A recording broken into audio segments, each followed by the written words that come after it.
Hemos estado viendo en los versículos del 3 al 14 de este primer capítulo cómo Pablo expone a los efesios el contenido del Evangelio y justo después de mostrarles la obra de Dios, o sea, el contenido del Evangelio, ora por ellos para que el Espíritu Santo alumbre los ojos de su entendimiento. Por lo tanto, expone el Evangelio y luego ora para que el Espíritu Santo alumbre ese Evangelio que él ha expuesto. Pero ahí no termina su oración. Él ora para que ese entendimiento pueda descender hasta el corazón y allí el Espíritu Santo siga haciendo su labor que consiste en que los efesios puedan experimentar el poder de Dios en sus vidas. Un poder que levantó a Jesús de los muertos y que lo puso a la diestra de Dios Padre como la cabeza de todo lo creado. Es precisamente sobre esto último, sobre lo que hoy vamos a predicar, sobre la oración de Pablo a los efesios, que no solo conozcan la teoría del Evangelio, él ora para que lo conozcan, sino también para que experimenten el poder de Dios en sus vidas. Por lo tanto, lo que hoy vamos a ver es esta segunda parte de la oración. La primera ya la vimos, para que conozcan el Evangelio, y la segunda para que el poder de Dios pueda obrar en sus vidas. Si pudiésemos resumir este primer capítulo de la carta a los Efesios en 3 frases, serían las siguientes. La primera, una presentación de quién es Pablo, versículos del 1 al 2. Segunda, una exposición de qué es el Evangelio. ¿Y qué es el Evangelio? Pues la obra de Dios salvando al hombre de sí mismo, versículos 3 al 14. Y tercera, una oración para que puedan entender ese Evangelio y para que puedan experimentar ese Evangelio de manera personal. Versículos del 15 al 23. Otra vez, una oración para que puedan entenderlo, saberlo y entenderlo. Y segundo, para que lo puedan experimentar, que es lo que vamos a ver hoy, para que lo puedan experimentar ese Evangelio de una manera personal. La verdadera sabiduría no es la sabiduría humana, sino la de Dios. Las personas que se salvan no se salvan a través de la sabiduría de las palabras humanas, sino que se salvan a través de la sabiduría de Dios, que es locura al mundo. Porque la palabra de la cruz es locura a los que se pierden, pero a los que se salvan, esto es a nosotros, es poder de Dios. Vamos todos a 1 Corintios, versículos del 1 a 10, para ver cómo Pablo explica cómo debe ser la predicación del Evangelio y cómo se puede llegar a entender a Dios y la locura de su obra en nosotros. Vamos todos allí. Dice así Pablo: así que, hermanos, cuando fui a vosotros para anunciaros el testimonio de Dios, no fui con excelencia de palabras o de sabiduría, pues me propuse no saber entre vosotros cosa alguna, sino a Jesucristo y a este crucificado. Estuve entre vosotros con mucha fuerza de mis... No, ¿verdad?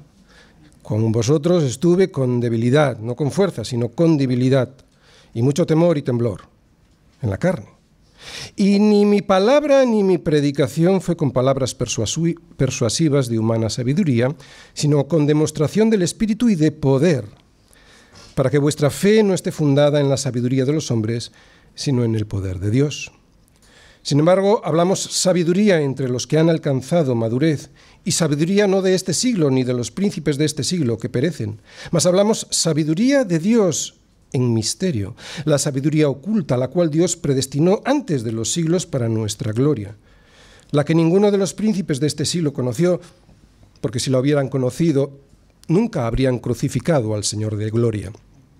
Antes bien, como está escrito, cosas que ojo no vio ni oído oyó, ni han subido en corazón de hombre, son las que Dios ha preparado para los que le aman. Esto viene en Isaías 64:4. Pero Dios nos las reveló a nosotros por el Espíritu, porque el Espíritu todo lo escudriña, aun lo profundo de Dios. Muy bien, así que nuestro conocimiento de quién es Dios y de cuál es su obra en nosotros, obra que son las buenas nuevas reveladas a través del Evangelio, ese conocimiento no viene de la sabiduría humana o de la sabiduría del mundo, sino de la sabiduría de Dios, que es la verdadera sabiduría. Quien reniega de Dios y niega su revelación,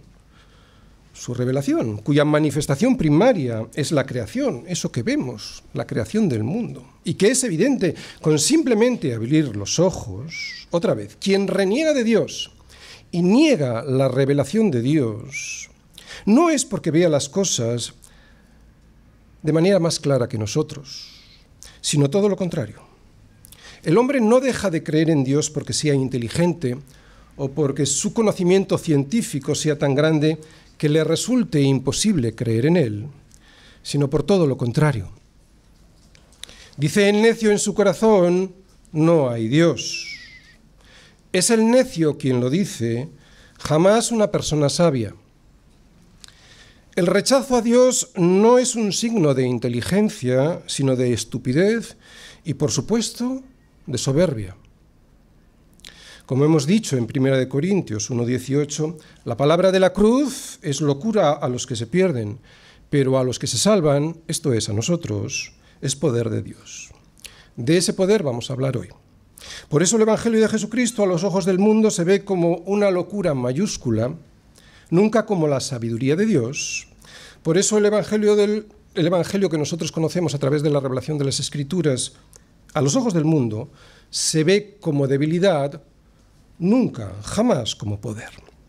Pero la sabiduría de Dios está en Jesucristo y este crucificado, y el poder de Dios, como veremos hoy, lo podremos ver claramente en la resurrección de Jesucristo.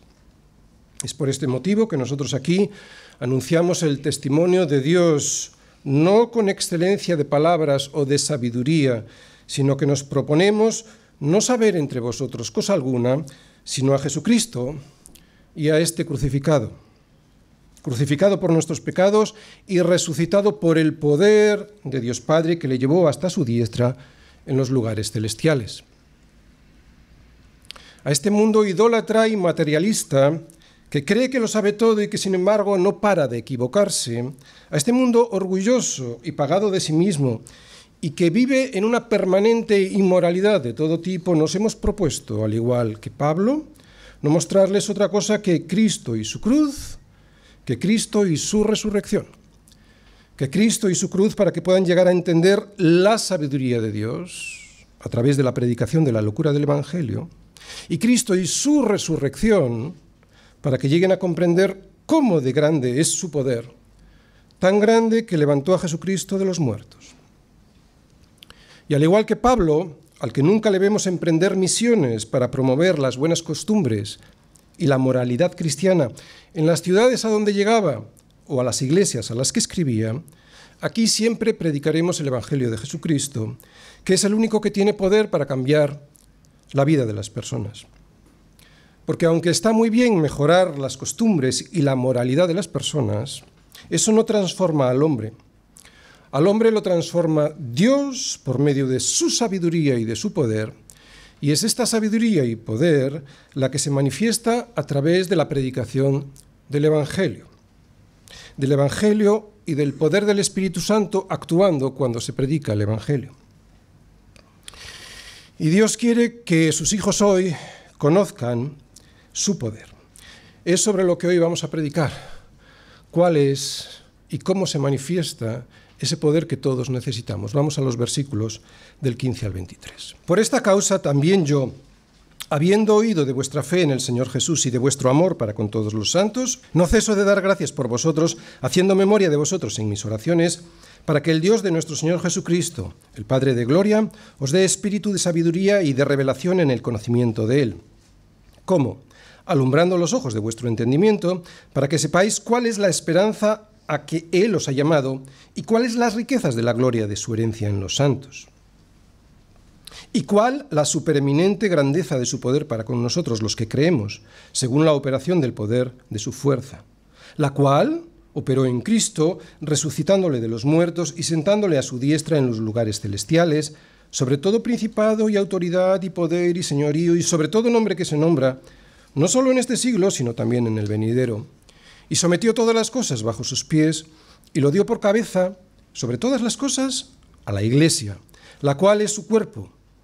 Atención, la plenitud de aquel que todo lo llena en todo. El poder de la Iglesia, ¿dónde está? Está en la obra terminada de Cristo. Efesios 1, versículos del 19 al 23. Hoy vamos a ver cómo es el poder de Dios, un poder que Él regala a su Iglesia.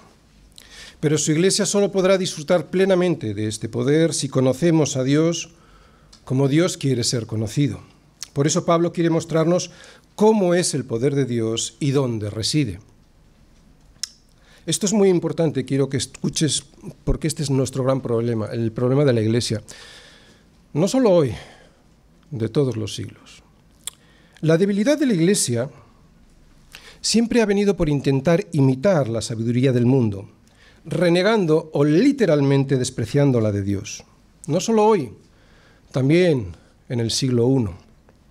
Por eso Pablo les dice a los efesios que tienen que conocer a Dios y cuál es su poder para separarse de la idolatría y el egoísmo que les rodeaba y que les podría volver a atraer. Habían salido, pero podría volverles a atraer todo eso. Como digo, esto siempre ha sido así, en tiempos de Pablo y en el día de hoy. Francis Schaeffer, que fue un teólogo, filósofo y creo recordar un pastor presbiteriano que murió en el año 84, al analizar la Iglesia, dijo, escucha bien, dime lo que el mundo dice hoy y te diré lo que la Iglesia estará diciendo dentro de 7 años. Qué acertado y qué peligroso. Y lo que yo estoy viendo es que los plazos se están acortando.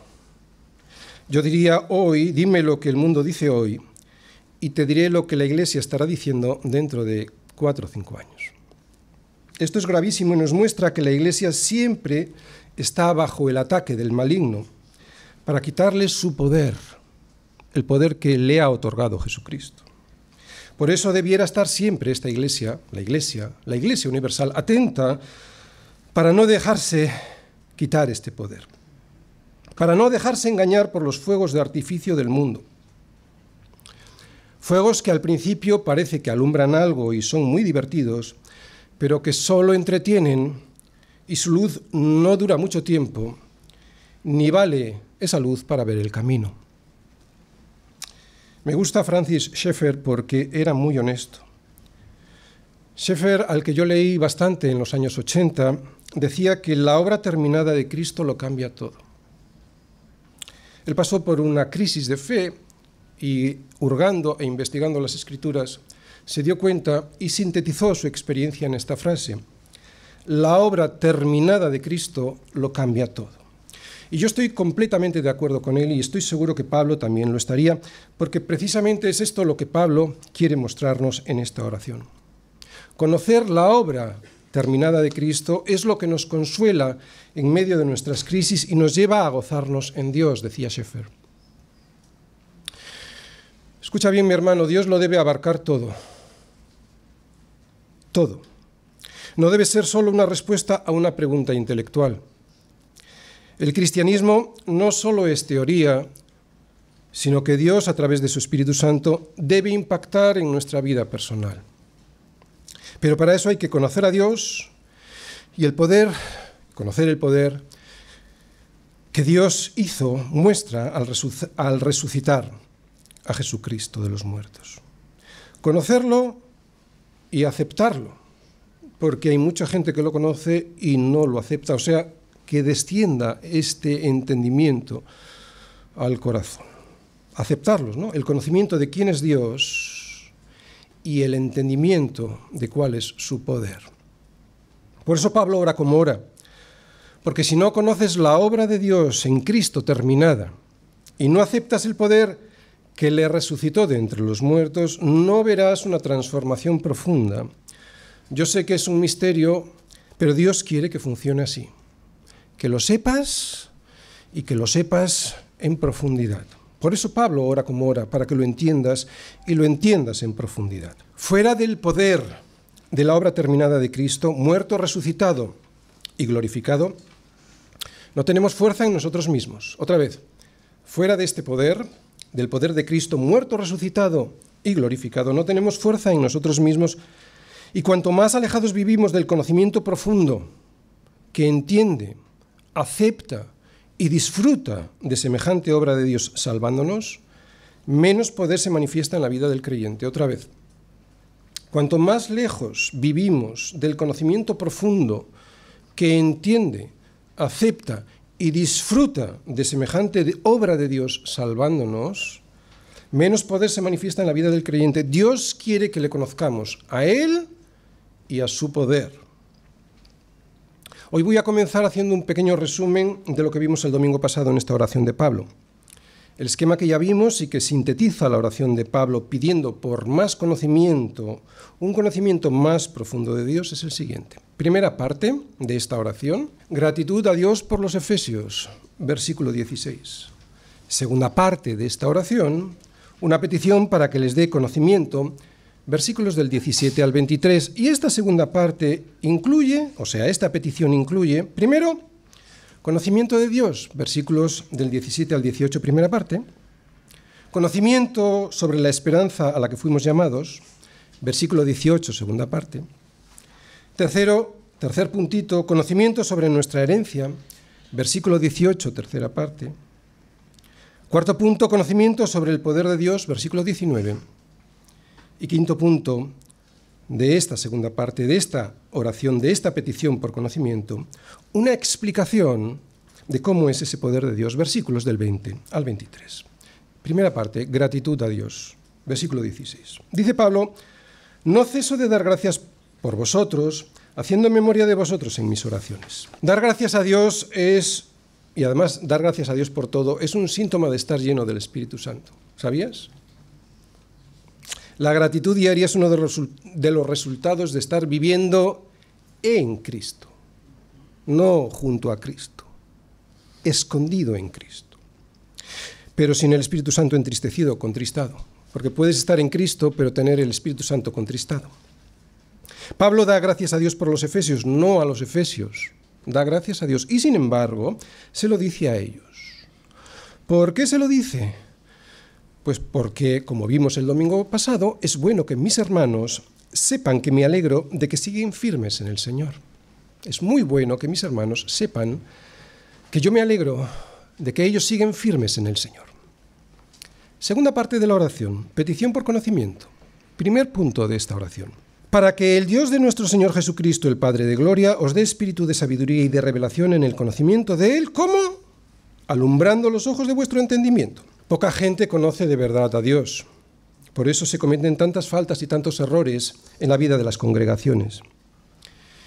Y es que o no se busca este conocimiento o se busca de manera equivocada. Si esto no fuese así, Pablo no oraría por esto, ¿vale? Pablo en esta oración nos enseña pues el patrón que debe guiar una oración que pide conocer a Dios. Pocas oraciones se oyen así.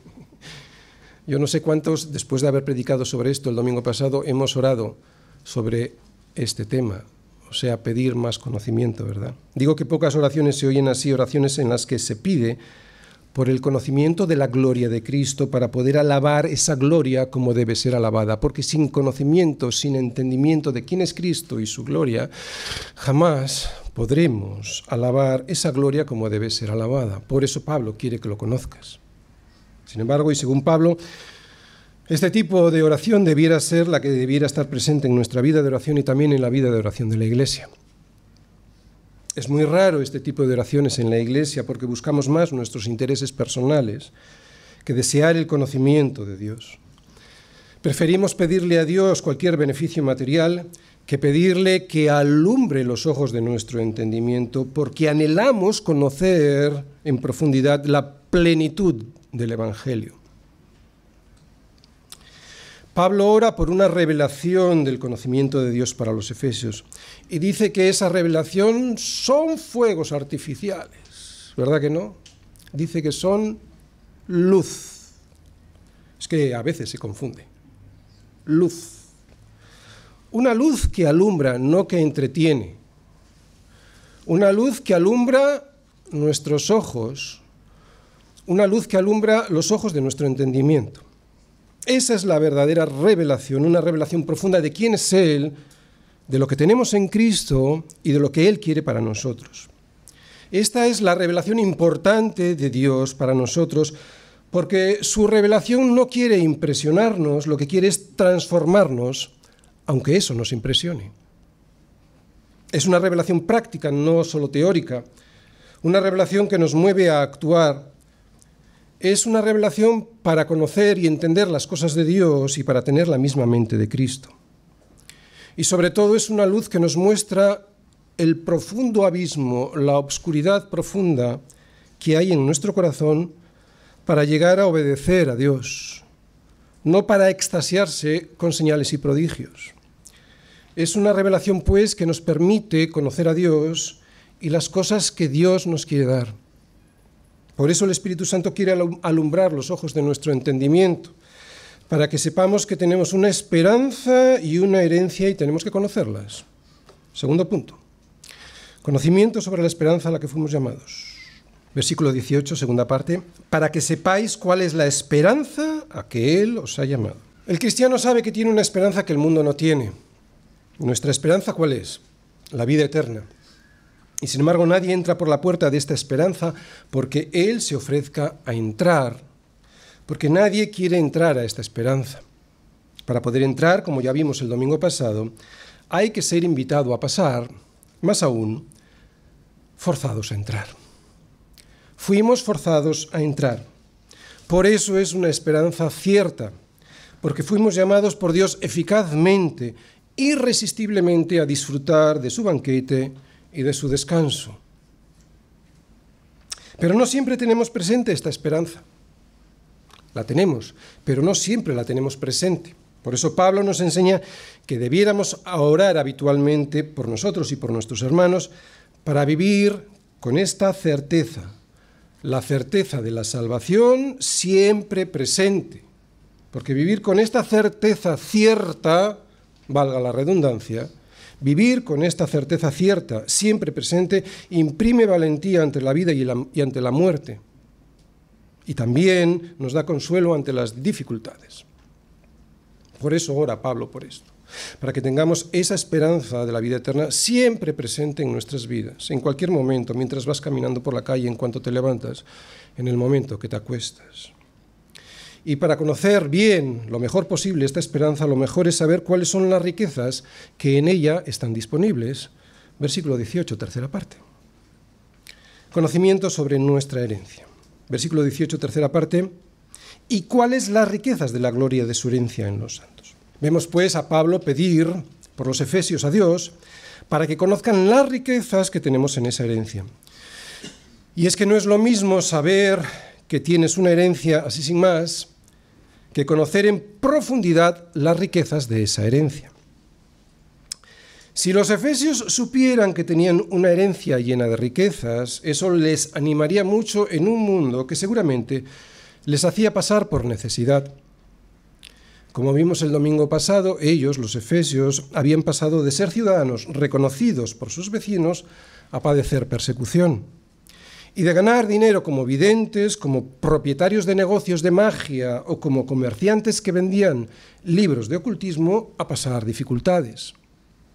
Por eso Pablo ora para que conozcan las riquezas de su herencia, porque saber con certeza que tenemos un futuro lleno de riquezas nos va a ayudar a poner nuestra vida en las cosas de Cristo y no en las moribundas de este mundo. Todo esto lo vimos el domingo pasado y esto simplemente ha sido un repaso. Lo que hoy vamos a ver es a Pablo insistiendo en su oración para que conozcan que toda esta herencia con sus riquezas, sin el poder de Dios, que es lo que hoy vamos a ver, sin el poder de Dios es imposible conseguirlas. Por eso Pablo insiste en su oración. Lo que hoy vamos a ver es a Pablo orando para que los efesios sepan que Dios tiene el poder necesario para que puedan heredar esas riquezas, versículo 19, y orando para que lleguen a entender ese poder como realmente es, como un poder que es capaz de levantar a Cristo de los muertos, y esto lo veremos en los versículos del 20 al 23, para que al entenderlo como es semejante poder, podamos estar seguros del futuro que nos espera. Pablo, el Señor a través de la Escritura, quiere que estés seguro, por eso te quiere mostrar no solo las riquezas, sino el poder que Él tiene para darte esas riquezas. Poder es lo que hoy vamos a ver. Primero, versículo 19, para saberlo. Segundo, para entenderlo lo más profundamente posible, versículos del 20 al 23. Dios quiere que sepas que Él tiene poder, versículo 19. Dios quiere que entiendas cuán grande es ese poder para que tu fe se confirme y vivas confiado sin andar arrastrando tu vida por las esquinas como los que no tienen esperanza. Versículos del 20 al 23. Así que cuarto punto, conocimiento, para que sepas, conocimiento sobre el poder de Dios. Versículo 19. ¿Y cuál? La supereminente grandeza de su poder para con nosotros los que creemos según la operación del poder de su fuerza. Muy bien, lo primero que vamos a hacer es recordar a quién le está escribiendo Pablo. Pablo les está escribiendo a unas personas que, como ya hemos dicho antes, seguramente estarían pasando por necesidades y por persecución. Pero Pablo sabe muy bien que la mejor forma de experimentar la fortaleza de Dios es en un entorno de debilidad y persecución. ¿Has escuchado? Pablo sabe que la mejor forma de experimentar el poder de Dios es en un entorno de debilidad y de persecución. Rara vez podremos apreciarlo desde el poder y la fuerza de nosotros mismos. Cuando a ti te van bien las cosas, Dios suele ser relegado a una función de complemento. Dios como complemento que pega bien con la ropa que llevo puesta, pero nunca como el centro de mi corazón. Pero cuando las cosas nos van mal, pues tenemos más posibilidades de alzar los ojos al cielo y decir: mi socorro viene del Señor, que hizo los cielos y la tierra. Por eso las dificultades nos ayudan a tener más y mejor conocimiento y comunión de Dios, porque esa comunión con Dios nos ayuda a conocerle mejor a Él y también a nosotros mismos. Cuando Pablo le pidió al Señor hasta 3 veces que le quitara el aguijón que tenía en la carne, aguijón que no paraba de molestarle, el Señor le dijo: bástate mi gracia, porque mi poder se perfecciona en la debilidad. Pero lo mejor fue la reacción de Pablo. De acuerdo, dijo Pablo. Por tanto, de buena gana me gloriaré más bien en mis debilidades, para que sobre mí repose el poder de Cristo. Seguramente los efesios estarían pasando por persecución y por dificultades, pero Pablo apreció el poder de Dios en momentos de debilidad. Otra vez, Pablo apreció el poder de Dios en momentos de dificultad. Por eso ora por los efesios, para que conozcan ese poder de Dios, porque él sabía que en Cristo hay un gran poder a disposición de los débiles. De los débiles que se reconocen débiles. Hasta tal punto lo sabía que se gloriaba en sus debilidades para que de esa manera pudiera recaer todo el poder de Cristo sobre él. Debilidad del ser humano, poder de Dios. Debilidad. Todo ser humano es un ser necesitado y débil, pero necesitamos reconocerlo. No somos Dios. Saberlo y reconocerlo es el primer paso para poder recibir la misericordia del poder de Dios que Pablo pide para sí y para los efesios. Debilidad del ser humano. Poder de Dios. Tanto los efesios como nosotros necesitamos saber que el que habita en nosotros es más fuerte que el que está en el mundo. Lo necesitamos saber. No hay cristiano que no necesite conocer este poder, porque todos nosotros necesitamos estar seguros. Por eso Pablo en todas sus cartas nos habla de este poder y de la seguridad que hay en este poder. ¿Para qué? Para que lo conozcamos primero y para que oremos para poder conocerlo mejor. Necesitamos conocer ese poder. Todo ser humano es necesitado y débil, pero el que habita en nosotros es más fuerte que el que está en el mundo. Todos hemos experimentado ataques del enemigo contra nuestra fe. Por eso necesitamos que los ojos de nuestro entendimiento estén abiertos para que entendamos, para que sepamos y para que entendamos lo mejor posible cuál es la supereminente grandeza de su poder para con nosotros, los que creemos. Que no solo es un poder, dice Pablo. Pablo dice que es un supereminente poder de enorme grandeza. La verdad es que a Pablo no le salían las palabras suficientes para describir cómo era ese poder que él conocía, poder que deseaba que los demás conocieran. Y seguro que no le salen las palabras porque es un poder extraordinario, un poder mucho mayor de lo que imaginamos. A ver, mucha gente preferiría ver el poder de Dios levantando a cojos y haciendo ver a los ciegos. Pero el poder por el que ora Pablo, para que lo podamos entender, es el poder que Dios utilizó nada más y nada menos que para perdonarnos. Cuando tú y yo podamos ver con meridiana claridad cómo de supereminente y grande es este poder que Dios necesitó usar para perdonar nuestros pecados y poder llevarnos con Él, cuando lo entendamos, semejante poder, dejaremos de quejarnos por tantas cosas que nos quejamos y dejar de querer ver milagros que confirmen nuestra fe, porque no hay mayor milagro que ese. No hay mayor milagro que ver levantarse de la charca en la que retozaba este cerdo, perdonándole, ni mayor maravilla que ver a un creyente, que antes no lo era y por lo tanto estaba cojo y ciego, ver cómo camina hacia la presencia de Dios por el camino correcto. ¡Oh! Menudo poder se necesita para ver eso. ¿Quieres ver más milagros? Si llegáramos a percibir en toda su dimensión la podrida naturaleza del ser humano caído, no dejaríamos de asombrarnos ante el milagro de regeneración, restauración y poder que consigue el poder de Dios. Insisto, Pablo no habla de un poder de Dios para sanar, para hacer milagros o para hacernos ricos. Si vemos el contexto de su oración, y lo podremos comprobar en los versículos siguientes, Pablo habla del poder que Dios usó para resucitar a Jesús de los muertos y para llevarle a su diestra. Por lo tanto, de lo que habla Pablo es del poder para perdonar nuestros pecados, para sacarnos del lodazal en el que nos metimos. Habla del poder para poder llevarnos a su presencia. Hay que dejar claro esto, porque algunos solo desean un tipo de poder para sus vidas, un poder en el que ellos son el centro.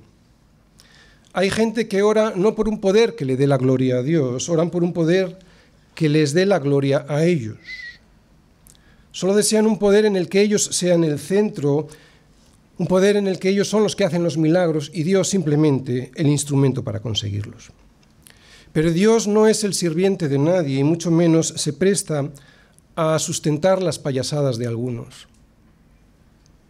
Sin embargo, cuando un creyente puede ver el poder de Dios como realmente Dios quiere que lo vea, es cuando ese creyente recibe de Dios la fuerza necesaria para mantenerse en pie y poder seguir caminando seguro hacia su monte santo. Y para eso se necesita mucho poder. Para mantenerte en pie y que sigas caminando, se necesita mucho poder. Lo sabemos los que diariamente perseveramos, que no es por nuestras fuerzas, que es por el poder de Dios. Y nos asombramos del poder de Dios para sostenernos día a día. Yo no quiero ver más milagros que ese. Lo veo todos los días en mi vida. Yo no sé cómo he podido ser mantenido, especialmente hace 10 años, cuando estuve 20 años sin ningún entendimiento. Sí, cristiano, pero sin ningún entendimiento. Y el Señor fue fiel y me mantuvo, no lo sé, pero lo hizo. No fui yo me hubiera marchado. Fue Él. El poder de Dios. Por eso necesitamos orar para entender este poder como Pablo lo entendía, para que cuando vengan las dificultades y los aguijones no nos sean quitados, podamos decir, de acuerdo, Señor, lo entendí. Por lo tanto, de buena gana me gloriaré más bien en mis debilidades, para que repose sobre mí el poder de Cristo. Yo es ese poder el que quiero. No quiero fuegos de artificio que se van como vinieron, que se van como vinieron, si es que alguna vez llegaron. Yo quiero decir, como Pablo decía ante los problemas, que por amor a Cristo me gozo en las debilidades, en afrentas, en necesidades, en persecuciones, en angustias, porque cuando soy débil, entonces soy fuerte. No siempre lo he experimentado, esto que acabo de decir, pero cuando lo he experimentado, o sea, su poder en mi debilidad, me doy cuenta qué es lo que Dios quería para mí. Escúchalo.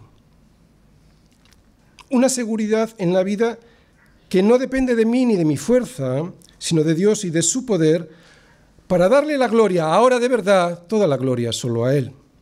¿Entiendes ahora por qué Dios quiere que sepas que tiene un supereminente poder lleno de grandeza? Y normalmente te lo muestra cuando eres débil, para que confíes en Él y no en ti, para que descanses y no te afanes, para que le des toda la gloria a Él. Pero solo es un poder para los que creemos en ese poder. Y por lo tanto, un poder que ya ha hecho su primer efecto en nosotros al darnos la fe, que no es poco poder. Y si no, mira a tu alrededor. Tus amigos, tus familiares, tus compañeros de clase. Y comprueba lo imposible que es por nuestras fuerzas que tengamos fe, o que por nuestras fuerzas podamos sustentar en el tiempo esa fe. Hay que decirlo las veces que sean necesario. No es un poder cualquiera, es un poder impresionante. Si Pablo utilizó tal cúmulo de adjetivos, es porque no hay palabras suficientes para poder explicarlo bien. De hecho, Pablo compara ese poder con el poder que levantó a Cristo de los muertos y le sentó a la diestra de Dios Padre. Versículos 20 al 23. Quinto punto. Una explicación de cómo es ese poder. Versículo 20. La cual, esa fuerza de su poder, la cual operó en Cristo, resucitándole de los muertos y sentándole a su diestra en los lugares celestiales. Sobre todo principado y autoridad y poder y señorío, y sobre todo nombre que se nombra, no solo en este siglo, sino también en el venidero. Y sometió todas las cosas bajo sus pies, y lo dio por cabeza sobre todas las cosas a la Iglesia, la cual es su cuerpo.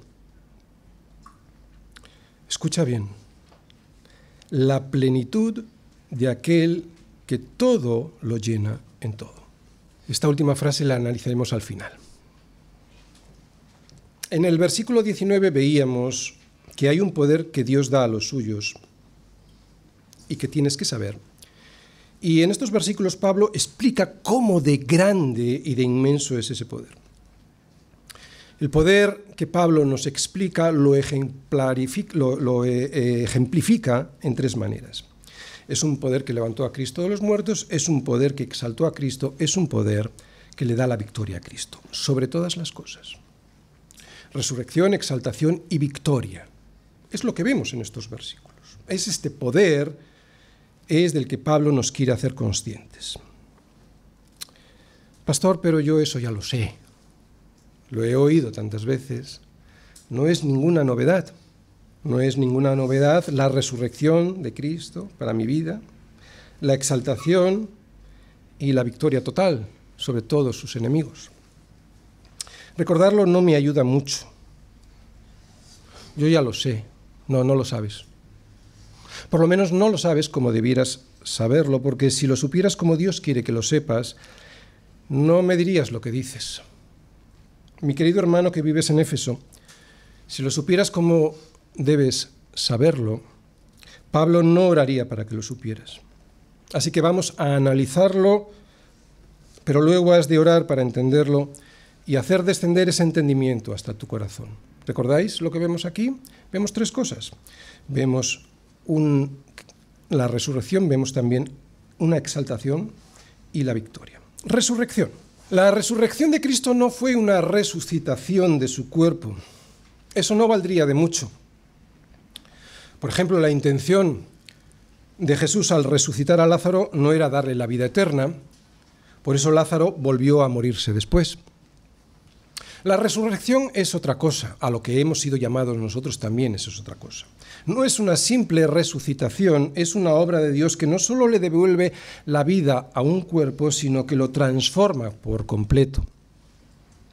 En la obra de resurrección, Cristo fue transformado. Por eso nosotros, al estar unidos a Él, seremos también manifestados con Él en gloria.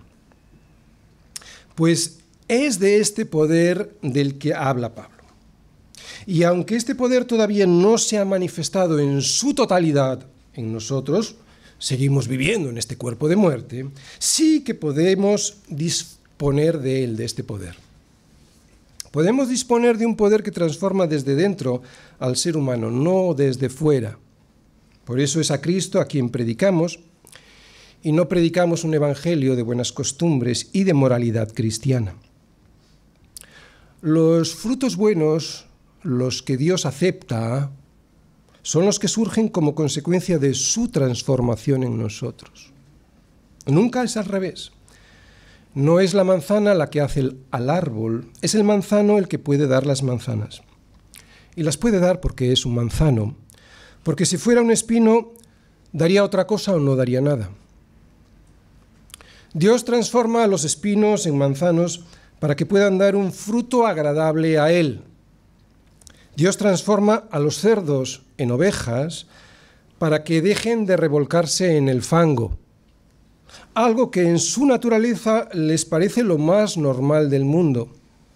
Por eso es un milagro, el milagro de la transformación del ser humano en Cristo. Porque ahora a ti ya no te lo parece, ya no te parece normal, lo que al mundo le parece normal. ¿Por qué? Porque ha habido una transformación de tu naturaleza. Tu cuerpo sigue siendo el mismo, pero tu naturaleza ya es diferente y cuando caes en el fango te da asco y pides ser lavado. Por eso muchas veces no somos conscientes del enorme milagro que significa la transformación que Dios ha hecho en nosotros. Y estamos tristes y no agradecemos el milagro de la resurrección que ya se ha hecho en nosotros. Aunque es cierto que es un milagro que todavía no ha sido completado, ¿no? Seguimos viviendo en este cuerpo de muerte. Pues lo que Pablo nos intenta enseñar es que el poder que Dios necesitó para transformar a este cerdo en oveja es el mismo poder que Dios necesitó para resucitar el cuerpo de Cristo. Y ese es un gran poder, un poder del que deberíamos estar satisfechos con este poder y no andar buscando otro tipo de manifestaciones de poder. Si las da Dios, gloria a Dios. Pero hay muchos que andan buscando otro tipo de manifestaciones cuando tienen en su vida, se supone, la mayor manifestación del poder de Dios. Exaltación. Además, Pablo sigue mostrándonos cómo es el poder de Dios para que lo conozcamos mejor, diciendo que Dios sentó a su diestra en los lugares celestiales a Cristo. El Señor dijo a mi Señor, siéntate a mi diestra hasta que ponga a tus enemigos por estrado de tus pies. Salmo 110, versículo 1. Este salmo, que es un salmo mesiánico, es el pasaje del Antiguo Testamento más mencionado en el Nuevo Testamento. Siéntate a mi diestra. Lejos del sufrimiento que padeció Cristo en la tierra y en la cruz, el Padre lo que hace es exaltar a Cristo colocándole a su diestra. Esto es poder. Este poder es el que nos llevará a pecadores como nosotros a su presencia. Para esto se necesita mucho poder. Por eso Pablo lo menciona e insiste en él, porque es un poder increíble. Nadie podrá estar delante de Dios. Nadie podrá estar en la presencia de Dios Padre. Nadie sino el Hijo y los que el Hijo ha salvado perdonándoles en una cruz. Nadie. No hay poder en el mundo que consiga jamás eso. Y sin embargo, este poder está disponible para nosotros y casi nunca lo sabemos, o por lo menos casi nunca lo tenemos presente en nuestra vida cotidiana. Por eso Pablo insiste, porque solo aquel que conoce que tiene una tarjeta de crédito con saldo se anima a usarla. Pues Pablo insiste para que sepas que tienes saldo, o sea, que tienes poder, pero que es un saldo para usarse en lo que Dios quiere que sea usado, o sea, para hacer su propósito en esta vida, que es que corramos con paciencia la carrera que tenemos por delante, puestos nuestros ojos en Jesús, el autor y consumador de la fe. ¿Hasta cuándo tenemos que correr con paciencia esta carrera? Hasta que estemos con Él. Esa será nuestra victoria, victoria de la que vuelve a hablar Pablo al querer explicar cuán grande y supereminente es el poder de Dios. Victoria. Cuando Jesús hubo tomado el vinagre, dijo, consumado es, y habiendo inclinado la cabeza, entregó el Espíritu. La obra de Cristo, como sacerdote que hace el sacrificio, ha terminado. Desde entonces comenzó la obra que le da la victoria sobre lo peor que el hombre tiene que padecer, el pecado y la muerte que trae el pecado. Esta su victoria la disfrutan todos aquellos que están unidos a Él. Así pues, estamos viviendo, aunque no te lo parezca, el momento de la victoria. Y Pablo lo expresa de esta manera para que los efesios que vivimos en Bilbao dejemos de quejarnos y vivamos en esa victoria, al margen de las pequeñas derrotas que supuestamente aparecen en nuestra vida. Y digo supuestamente porque esas supuestas derrotas las permite Dios para que aprendamos muchas cosas, como la paciencia y la necesidad que tenemos de estar sujetos a Dios y sus consejos, no a nuestras propias opiniones. Así que Él reina y lo debemos saber, y además lo hace sobre todo principado y autoridad y poder y señorío y sobre todo nombre que se nombra, no solo en este siglo, sino también en el venidero. Aunque aparentemente no lo parezca, Él reina desde ahora y para siempre. Hay gobiernos en el mundo, los hay mejores y peores, pero no hay mayor ni mejor gobierno que el de Cristo. Ni mayor ni mejor, mejor. ¿Por qué? Pues porque no hay mejor gobierno, porque los gobiernos de este mundo lo que generalmente buscan es su propio interés, y Cristo busca el interés de su Iglesia. Y no hay mayor gobierno porque no existe nadie en el mundo que pueda frustrar sus planes para la Iglesia. Y escucha bien, los planes que Dios tiene, que Cristo tiene para su Iglesia, es embellecerla hasta que esté con Él en su presencia en las bodas del Cordero.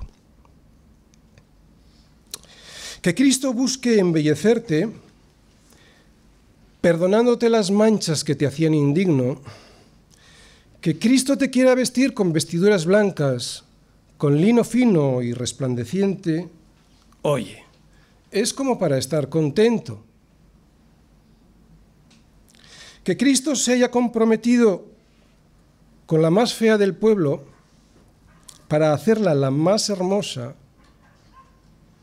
es como para estar contento, es como para sentir la victoria, es como para sentir que has ganado. Por eso Pablo usa esta otra imagen del poder de Dios, la del gobierno de la victoria.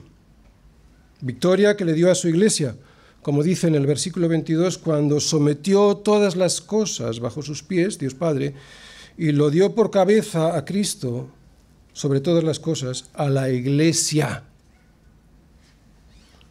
Esa victoria, pues, es nuestra también.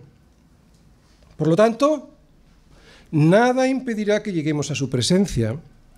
Nadie se podrá interponer entre su amor y nosotros. A nada ni a nadie se le permitirá tocarnos si Dios no lo permite. Por lo tanto, nadie podrá quitarnos nuestra salvación. Si Dios tiene el poder y lo tiene, para ello, no le permitas al diablo esas mínimas victorias que lo que hacen es quitarte el gozo de la salvación. Una victoria ya conseguida y cierta. Eso sí, ocúpate en tu salvación con temor y temblor, porque esa es la garantía para ti de que has sido salvado. Recuerda que Cristo tiene el poder para someter todas las cosas bajo sus pies, que Él somete a sus enemigos y que esos sus enemigos, que son los nuestros, Él los venció ya. Recuerda que todo esto lo hace para guardar a su novia, que somos tú y yo, así que nadie te tocará. Eso es lo que significa que somos más que vencedores por medio de aquel que nos amó, ¿entiendes?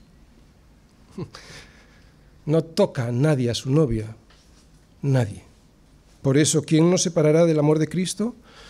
¿Tribulación o angustia o hambre o desnudez o peligro o espada? Nadie, porque la victoria de Cristo es nuestra. Todos los poderes de este mundo, aunque ellos no lo sepan, están hoy sometidos a Cristo y algún día doblarán su rodilla ante el Señor. Todo es de Cristo y en consecuencia, al estar unidos a Él, también todo es nuestro. Pablo quiere que lo sepas, quiere que sepas que todos nosotros como iglesia debiéramos orar para entenderlo y así poder disfrutarlo. Escucha bien lo que dice Isaías sobre la iglesia.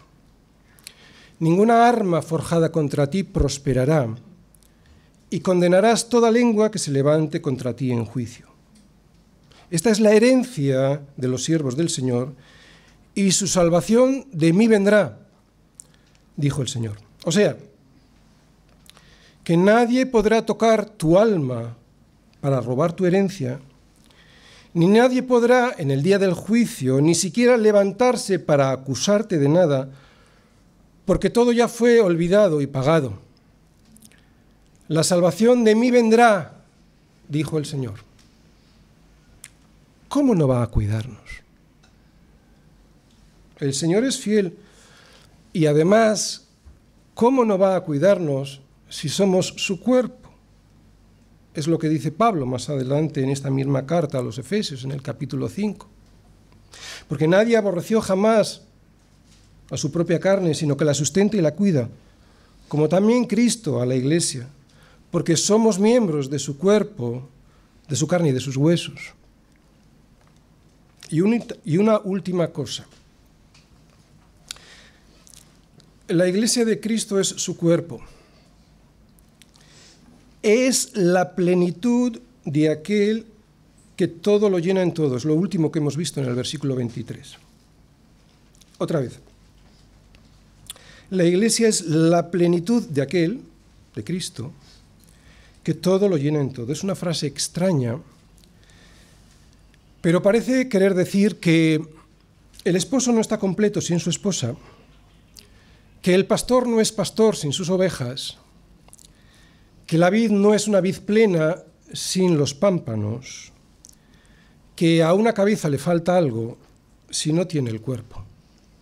Si esto es así, y sin quitar un ápice de la divinidad de Cristo y su suficiencia como Dios, Pablo está diciendo que para Cristo, desde que comenzó la creación, ya somos indispensables. ¿Por qué? Porque la iglesia es el resultado de su trabajo. ¿Te das cuenta del privilegio que significa todo esto? ¿Eres ahora consciente de por qué Pablo ora pidiendo para que los ojos del entendimiento de los efesios se les abran? Todo esto es el poder de Dios y es un poder que está a tu disposición para que puedas continuar caminando con la certeza de llegar. Solo necesitas que el Espíritu Santo abra un poco más tus ojos, los ojos de tu entendimiento, para que puedas ver que te ha tocado mucho más que la lotería. Necesitas saber que eres mucho más que millonario, mucho más que multimillonario, porque has sido llamado para reinar juntamente con Cristo. Termino. Pablo lo tiene claro. Ora para que los efesios puedan entender toda la obra del Dios Trino. Por eso, si alguien hoy aquí no lo tiene claro, no espere a ver a Cristo sentado en su trono para juzgarle. Otra vez. Si hay alguien hoy aquí que no lo tiene claro, No esperes ver a Cristo sentado en su trono para juzgarte.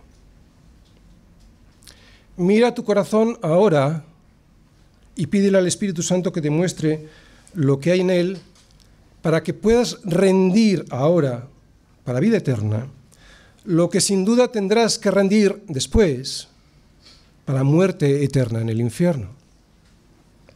Infierno que no es otra cosa que vivir eternamente pero sin esperanza ninguna. ¿Te das cuenta de lo que significa esto? ¿Te imaginas lo que es vivir sin esperanza eternamente? Aquí pasamos dolor, pero tenemos la esperanza de que se nos quite. Aquí pasamos hambre, pero tenemos esperanza de ser satisfechos. Aquí tenemos miedo, tenemos hambre, tenemos sed, pero tenemos la esperanza de que eso sea retirado. ¿Te imaginas vivir eternamente y ya sin esperanza? Eso es el infierno. Bueno, y para los que han rendido ya sus vidas a Cristo,